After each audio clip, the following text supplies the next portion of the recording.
Man, you better stop playing on my top, man. Y'all know it's sport, man. I'm 10 toes down. I'm on it down, stay solid, they hate it. Only control, they quick, they pray. I'm a young G just hated my license. I guess at some point after the fact, the state wants to take a profit from you or have a discussion with you, ask you some questions about whatever that may be. He decides to flip and become a cheese eater. As a mother, how did that make you feel? It's heartbreaking. It made me feel completely helpless. W.W. Bortlen has officially spoken out about his plea deal in the Y&W Melly case. Before his jail call surfaced, the Florida court system announced concerns for Bortlen's safety, report stated today. As predicted, when W. Bortlen took the plea deal, along with that deal, he agreed to a proffer, meaning he is cooperating and providing information. Under the agreement, he was sentenced to 10 years in prison plus 6 years of probation, with credit and gain time applied. In response, attorneys have already requested his deposition in the ongoing civil case. An email filed in the court system read, "Given Mr. Henry's plea deal and proffer agreement, we request his deposition as soon as possible. Given the circumstances, we are concerned for his safety. We would like to facilitate this within the next 30 days. Please advise if you continue to represent all of the defendants." This strongly suggests prosecutors believe Wayne W. Bortlen could face retaliation in his cell block before he delivers the incriminating details against Wayne W. Melly. As a result, Bortlen has now released a message from jail, attempting to counter the narrative raised in that court email. Man, you better stop playing on my top, man. Y'all know it's sport, man. I'm 10 toes down. I'm on it down, stay solid, they hate it. Only control, they quick, they pray. I'm a young G just hated my license. I look like taking the deal that hurt my. I look like giving a how y'all feel. I'm a young fly, be back to raise and prevail. Damn, why they want to take that in? Don't you know you can see the dirt beat speaking that ill? For the sport, man, a part of Mickey Mouse Clubhouse. YNW, never be stopped. Let's stop playing on my top like y'all know what's going on, man. Hey, free me in, boys. As Wayne W. Bortlen looks ahead to life after prison, one of his biggest concerns is how to salvage his rap career without being branded as snitch. Still, DJ Academics has been quick to break down the reality of the situation. According to Academics, the judge made it clear. On both charges, Wayne W. Bortlen pled no contest. That plea requires him to provide a factual basis, meaning he has to lay out a story admitting how he acted as an accessory to the crime. In turn, that admission confirms the very crime Wayne W. Melly is facing. Academics described it as a gun-to-the-head plea deal, where Bortlen didn't have the option to just say, "Yes, ma'am." Instead, with the proffer in place, he's required to explain details, essentially, singing like Franklin. To Academics, this situation mirrors what happened with Ghana, a plea structured to avoid prison time, but one that sparks debate about whether it crosses the line into cooperation. For Bortlen, the challenge will be convincing fans and the industry that he isn't wearing the snitch label when he eventually comes home. This is the plea saying you have to tell on him. So this is the plea that you're going to have to provide all the details that they were missing. That's why it's a gun. Why do I say he signed a gun? Because YNW Melly, and I watched the case, we covered.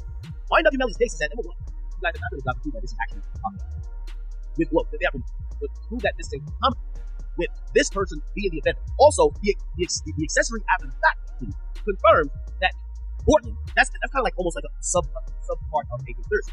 Except he worked with the conspiracy at first. He came in after that. What that proves is that they came in. What that proves is that Bortlen worked with someone after he acknowledged that aid took place in trying to cover it up. You hear what I just said?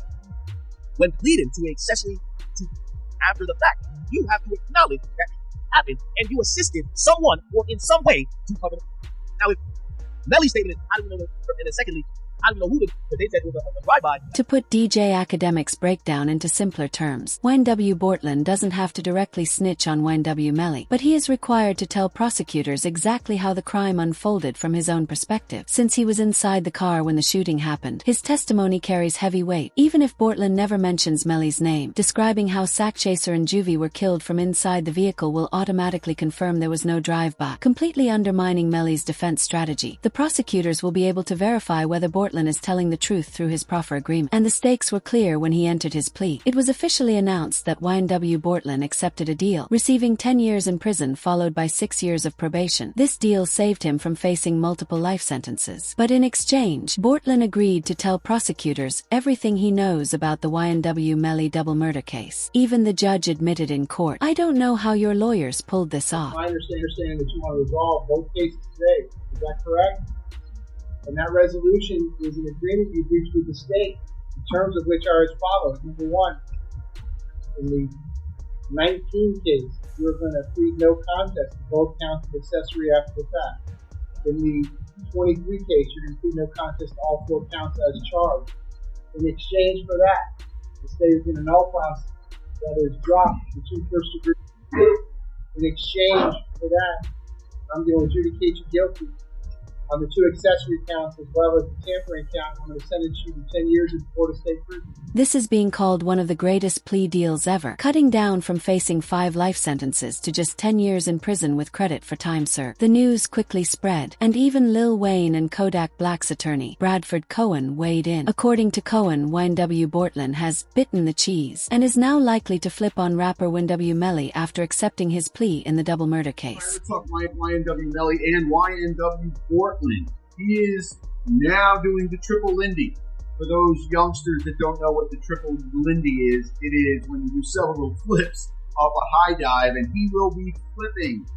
He is going to be tell-all about anything he knows about the double case, and they will know if he's telling the truth or telling a lie when he gives his full, quote-unquote, confession as to what happened that evening.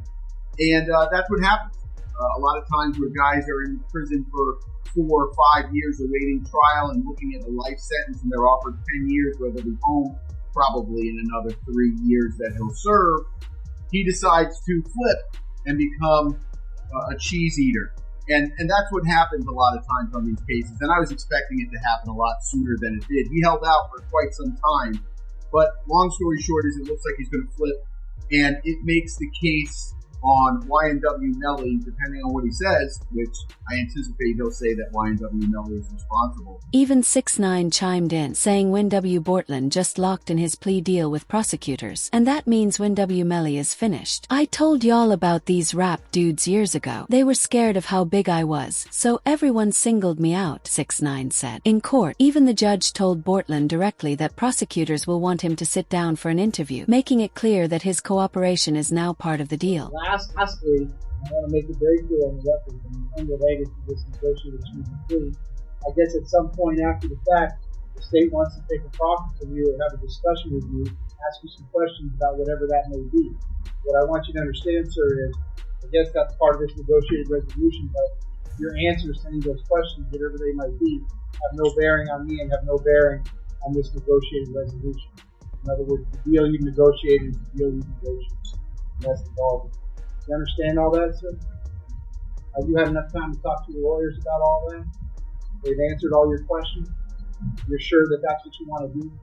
Offset later jumped in on social media, tweeting, "Damn, Melly really getting snitched on by his best friend. Free that boy. He's been locked up for way too long." But the reality is, Bortlen didn't have much of a choice. With the heavy prison sentence he was facing, the plea deal was his only way out. What do you think? Would you have taken the deal too? Drop your thoughts in the comments. Do you understand the offer that the state is making to you? Okay. You're charged with five. Counts 1 and 2 is the first degree with a fine. Those are capital felonies, which means it's a mandatory life sentence. The jury convicts you of count 1 or count 2 as charged. That's life in Florida State Prison. I have no discretion. Count 3 and count 4 are accessory after the fact in the first degree. Those are each first degree. Maximum penalty for each of those 30 years. Count 1 is tampering with a witness in a capital felony. That is punishable by life in Florida. So directing the activities of criminal, that's first degree felony punishable by life. So the maximum penalty there is also life in Florida. Count 5 is conspiracy to commit tampering. And again, as it's charged, that is also life. As to all the charges that you're facing, the maximum possible penalties are as follows. Life in Florida State Prison, followed by life in Florida State Prison, followed by life in Florida State Prison, followed by life in Florida State Prison, followed by life in Florida State Prison, followed by 75 years in prison. Prosecutors are structuring a plea deal for Wayne W. Bortlen for three main reasons. The first is tied directly to Wayne W. Melly, because in the original trial, Melly's own lawyer essentially threw Bortlen under the bus. What most people don't even realize is that Melly's defense team already pinned the crime on Bortlen long before this deal came into play.